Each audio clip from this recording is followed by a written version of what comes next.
So I've been put in a pretty interesting situation because if I'm gonna be honest, I haven't seen these two characters until just now.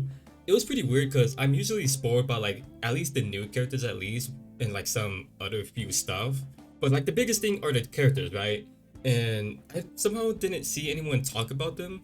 So like either they just didn't talk about them, which is probably mostly unlikely, or I just stayed away from the internet for quite a while, which is most likely when they got released, right? So yeah, I want to check out the character with the glasses first, who is Randell. She's going to be magic who's part of the dark strategy and Euless faction, who can be mage or demon class that will need her banner partner for a defense bond. Her talent increases damage and range. At the beginning of the battle, gain 3 stacks of Chaos Broken Chapter, and at the end of the action, if you move 3 or more blocks, you get 1 stack of that Chaos thing to a max of 5 stacks. Also, at the end of action, you can choose to consume several stacks of chaos to inflict Great Dream Sinking of the same amount to the enemies. So at the end of their turn, if they move 3 or more blocks, their mobility is -2, and the cooldown of the shortest skill is increased by 1. That cannot be dispelled for 1 turn. You can honestly see the similarity with Awakening right there, but a bit more disruptive, right? So one of her unique skill here has a passive that adds 25% magic defense to her int, and when you release the skill effect at the end of talent action, can choose to consume additional stacks of chaos and restores health and reduce damage taken for 2 turns. It's an active skill that consumes stacks of chaos to switch the skill to Box Scroll, so that skill has a passive who takes magic damage for allies. Using the skill, you can choose to use chaos to increase the guard range to 2, and when attacked in battle can attack first and counterattack for 2 turns. Using the skill consumes 1 stack of chaos to switch the skill to Dark Domain of the Box, which I think is the... no, it's the other skill. So yeah, it just says counterattack, like without any like range limit, so I'm assuming it's gonna be like the same thing as Melia, where it's like the range is unlimited. So what I can really see from this is that he's gonna be a straight up counter to Ilya. God, that character is just busted, I tell you. No. Any range magic characters. But mainly against Ilya. She's like the biggest prominent magic attacker right now. Her other skill is used to get 2 stacks of chaos, teleports 1 ally within 2 blocks of her, and takes all attacks for them within 3 blocks. It ignores melee damage reduction for 2 turns. At the same time gets 80% damage reduction? What? I am so dumbfounded by this, because I'm looking at her other skills, and she is also a DPS. A DPS magic tank hybrid? Like, I mean, I'm not against her being a tank, specifically a magic tank to specifically counter Ilya.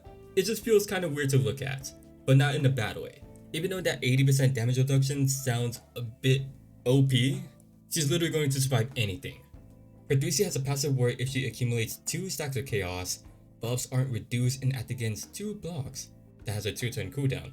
It's a single target that increases damage for each skill on cooldown. After battle, apply Great Dream Sinking. If the target is killed, then it applies on 3 random enemies.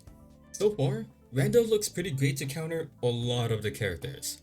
She should be great at crippling and straight up countering any ranged magic attackers, just like how Lena can counter assassins with their passives. But Randell takes that to a whole nother level. Attacking first, counter-attacking at any range with a crazy 80% damage res too. On top of like having, 20-25% damage res? She's going to survive a lot of attacks. But thankfully the 80% damage res is only like a one-time use until you reactivate that thing. You really only see that kind of damage res on Albedo. That's like some Albedo level right there. But the difference is that Albedo has a chance to get a large chunk of that. Meanwhile, Random is just straight up. You also have her healing to go along with that as well, even with the 3C passive to act again to help refresh those skills. It sounds broken, right? But if you really think about it, she's mainly there to counter the strongest magic attacker in the game right now, which is Ilya in PvP. Thankfully, right? Because she is quite busted. Broken, I would say. Her talent is quite disruptive, especially if you are using the Vile Weaver weapon. I feel like this is Long Game's way of saying, "Hi guys, you realize just how broken Ilya is? We were on something when she came into fruition. So here's a character to specifically counter her, while also being a dependable character as well." I say all the stuff about PvP, Randall should also be very amazing in PvE as well. Her skill increase cooldown will be quite useful, as the enemy AI will just go up straight to you because they're pretty dumb at times. So yeah, in my opinion, I think Randell will help revitalize the current state of PvP by a good amount. Because there's hardly any good way of dealing with Ilya right now. And Ilya just straight up counters a lot of characters too. The seasons lately have been pretty ridiculous in a unhealthy way, but that's just my opinion. Our next character is Hibiscus, like the flower? She has a cool design aesthetic, so I'm quite hooked already. She's Hibiscus, who's part of the Dark Meteor mythical faction who can be either Archer or Assassin class, who needs Seraphina for attack bond and Randell for defense bond. Her talent increases attack and crit rate. At the end of action, apply Gaze to the one closest enemy in a straight line. After using it, get skill, damage reduction, and discernment where they cannot be guarded by broken wing? Do they mean Hibiscus? Because this is like a similar thing with Tiana. So yeah, I'm pretty sure it's trying to reference her. So Gaze is immunized, cannot be dispelled, and is removed at the start of the next second turn, or after it gets triggered. I mean, I guess skill damage can be a big loss for some characters who really depend on it, but I'm already seeing the similarity with Tiana right now. But I think we gotta get a better look at her other kit to get a better understanding. She has a single target where before battle, it reduces enemy chance to be critted and crit damage taken for 2 turns. Her other skill has a passive that inflicts 2 random adjacent allies at the end of operation. Inflicts immuneness and undispellable debuff on enemies with Gaze within 2 blocks for 1 turn. To put it simply, I'm pretty sure it's trying to say that allies can also inflict Gaze if they're nearby Hibiscus, which is immunized and undispellable if they end their turn within 2 blocks of the enemy for 1 turn.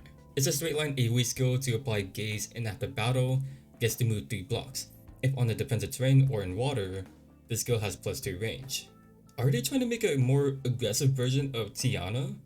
I mean, the passive sounds nice, but having it last 1 turn for other allies doesn't exactly sound strong. But we'll see when we take a look more of her other skills. The 3C passive for every 1 penetration? Do they mean the discernment thing from the talent?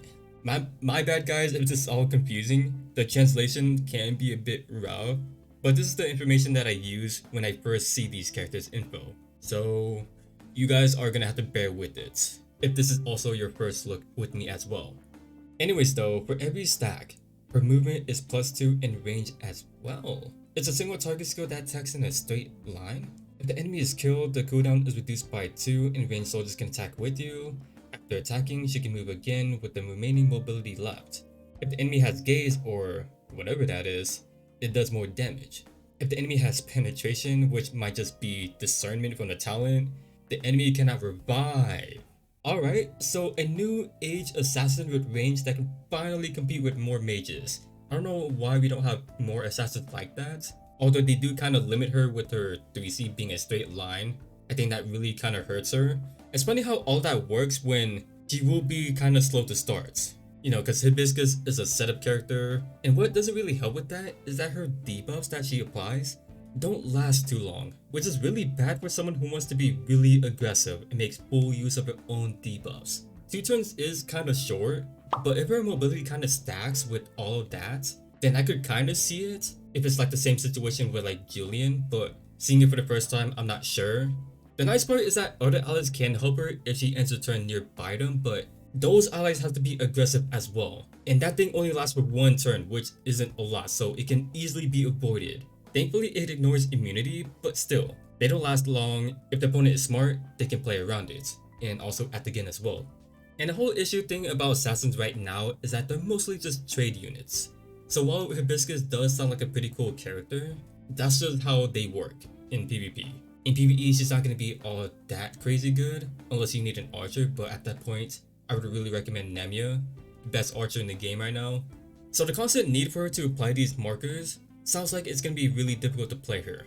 You know, you can see the similarity with Tiana, like an aggressive version of Tiana, but the difference here is that Tiana's marker can allow her to easily kill them with little to no effort, while being good and staying neutral. And you are very much rewarded doing so as well. So our third character here is SP Tiaris. This one I'm really surprised about because For some reason, I honestly thought that she was supposed to release during the collab. I found out a month late, so I thought that that was a time frame that she was gonna release. Dang, look at her now. She's all grown up. Seeing Tiaris get an SP form is interesting to me because I felt like that she kinda didn't really need it, since I feel like that she's still quite good, but I honestly don't mind seeing her get a buff. I think it's honestly pretty understandable. So her SP class is holy. Good combination with Lightbringer. All meta crying that she got robbed of this. Her new talent now inflicts her healing buff within 3 blocks now. For each ally hit, the cooldown of the skill with the longest cooldown is reduced by 1 up to 3. Holy crap, that is really OD. It definitely exists because of her 3C being a 9-turn cooldown, but let's say that you don't bring it. You know, her skills like Attack Blessing is gonna be up constantly. So it definitely exists because of her 3C being a 9-turn cooldown. You know, back when long games took character balancing into consideration, I was also hoping to see that she could also dispel debuffs, cause that is something that she really lacks. One of her new passive gives her +2 normal attack range, and it deals more damage. Range soldiers can attack with, after dealing damage, all allies with heal get healed. Her next skill has allies within 3 blocks immune to movement reduction and take less base damage. It's a heal skill to dispel a debuff from all allies within range while also applying a special effect, Resting Realm to the center on the targets. Its command increases defense and magic defense allies within 3 blocks. At the end, also get healing. I'm really liking SP Tiaris. They took what was wrong with her, which was the skill cooldown on some of her skills. I think just more notably her 3C, which sometimes it's a thing that you might bring here and there. But also the more notable parts are her being weak at dispelling debuffs, and sometimes healing too. Like she's really bad at dealing against AoEs. But now they definitely expanded more on that, which is a good thing. One of her main weak points, and they fixed that. They didn't touch too much on the support side, and it's honestly quite fine since it's still very good. You know, that insane cooldown. You know how crazy she's gonna be spamming her attack blessing and her other skills as well. But yeah, overall, I feel like she's still very niche to use. Definitely a viable option now, I feel like. But definitely no way that she's ever gonna replace Celica, Enya, Rosencio. They just do so much more that literally no one can top them. And if that happens, they'll 100% be broken for sure. That is always the case with support characters. There are new soldiers here. One is an archer. Attack increases when fighting enemies with mobility higher than 3. Attack is further increased. The battle can move 3 blocks? Nah, that's insane. The second is an aquatic. They do magic damage, have attack and magic defense boost. In water, troops aren't affected by melee damage, and enemy soldiers' attack and magic defense are reduced within 2 blocks. Not bad. Aquatic soldiers are very physically bulky, so these guys should do very well against them. But because of that, being in the water is always an issue due to the extra bonus that they get. That's always the thing that holds them back.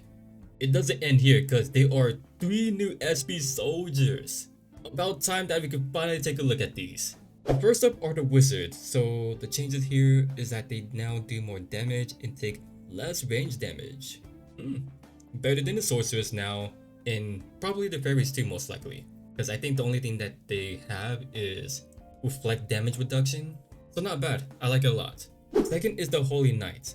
So the changes here is having Terrain Master and restores 30% HP at the end. Better mobility and sustainability is not bad. Still easily replaceable due to other soldiers being more useful in certain situations. The third SP soldier is the Spider Demon. So now they ignore 20% magic defense and ignores class restrictions. That is huge. Alongside that, they have very good mobility as well, so it's a very strong upgrade that makes them a lot more viable now. There's an exclusive weapon for Xeon. He gets King Order at the start of the battle when he has Mandate or Mandate of Heaven. I'm also not sure what that is. Might be, I think it's related to his 3C maybe. He gets he gets a revive and also Terrain Master. Long games, man. We gotta talk about these revives. I know Xeon gets one when he is the enemy, but still, too much. They're doing way too much with it. But yeah, also that Terrain Master, very huge. I think that's like one of his main issues. Oh wow, so It's gonna be surprising here, but there are only 2 new casting skills here, which I guess makes sense since quite a bit of new stuff that we're getting here, especially the soldiers, they're going crazy with it. First is the man himself, Grenier. His counterattack buff lasts a turn longer and +1 max stacks, which I'm assuming is his talent. After releasing Village Hope, his 3C it looks like, it gives my territory an additional gain to the tiles to all glowy allies.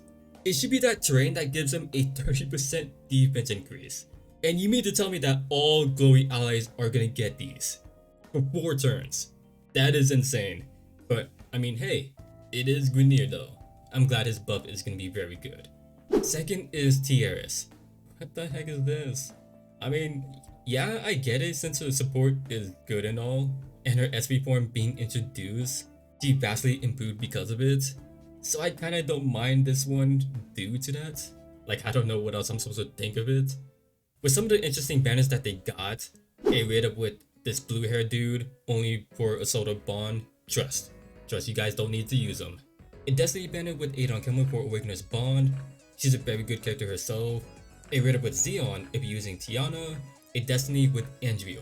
Then a wishlist that goes up to Xeon and Tiana. As for the content that they got, a new Portal Leap chapter, a Christmas event to unlock either Andrew or Assault of Christmas skin, as well as a weapon of your choice with more rewards. They upgraded the subscription for the Goddess and Courage thing, so it looks like now that we can get vouchers from it, which is pretty good. A prize draw event by farming daily events for the materials. They brought back the Magic Tower Conquest. Man, it's been forever since we've seen this. Forbidden Battleground, Angelica Roulette for the soldier skins, and more big rewards. An event about SP Tiaris and the soldiers to do submission for the rewards. A login event in celebration of SP soldiers, you're gonna get the materials for it. Another one for the new Anarchy training level. And yes, due to new SP soldiers, I feel like we can expect this. They upped the level from the Anarchy training ground to 75 now. So in these stages, we can get these new materials to actually get these SP soldiers. And from what I read, it seems like the drop rate is kinda rare. Might be the same rate as the accessory casting mat. Not entirely sure if I'm right on that. But yeah, pretty good. If only they can introduce a higher level of joint battle. With some of the new skins, the Echo Light for both Randell and Hibiscus. Alright, so one is dressed like a cat, which I guess is nice, and the other is dressed like a goddess? Yeah, I'm pretty sure it's like a goddess theme. I enjoy nice looking skins, but if I had to choose, if you guys know me, I enjoy like cool designs and like the aesthetics of things, so I'm definitely digging Hibiscus. In the store and also the event, the Christmas skin for Andrew and Isolda. It got released on all servers, but the difference is that CN got a lot more from the event, meanwhile Global and I'm not sure the other ones still have got to choose either one, and the other one you have to buy from the store. I don't think we got the weapon or like the other niche rewards. And if you want to count Tiaris SP form, then here it is in this section. I guess I could count that. And 4 new soldier skins from Angelica's Roulette. These things do replace the martial auto here and there, and so the soldiers include the War Falcon, Spider Demon, Holy Guard, and the Tree Guard. All Christmas themes too. This update did take place around December, so yeah, they all look pretty nice. Alright, so that was about everything, if not most everything that the CN side got in this update. I try my best to find the ones that are most interesting, so it's not exactly everything like I said, but you get the point of these videos. And I'm hoping that some of you guys understand how they work. I'm gonna keep reiterating myself so that people understand until maybe I catch up, which I'm quite close to it. The next one should be the collab, which I'm very excited to look at. And then the next one is the 6.5 anniversary, which should be pretty huge. These next 2 updates after this one are gonna be quite huge, so I honestly cannot wait to get into them. But this update is pretty good itself too. Quite a bit of new content. With Randell, he could be healthy in the PvP meta, countering some of the insane magic attackers like Ilya, so she's gonna be very good. A strong DPS and a magic tank hybrid, slowing down and increasing the skill cooldown, so she's going to be very disruptive. Hibiscus could be interesting if you have an aggressive playstyle. That's definitely going to be her strongest suit. I don't know how else you could play her in any way. SP Tiaris is definitely going to be interesting. A lot more consistent with everything that she does now, and her healing ability is now much more stronger. Finally seeing the release of SP Soldiers 2, And I believe that there should be like 5 more of these, so I can't wait to see what they're all about. Long games can cook with these updates. When it comes to characters, sometimes they cook too much. But that's all I got. If you guys did enjoy this video, feel free to like, subscribe, and see more, and feel free to let me know down in the comments how you guys feel about this update. It was quite huge, I'm not gonna lie. And then next one, we got the collab into the 6th anniversary, so it's pretty amazing. Or maybe anything else that you would like to say about like any future updates and much more. So yeah, thanks for watching. Your fellow Z.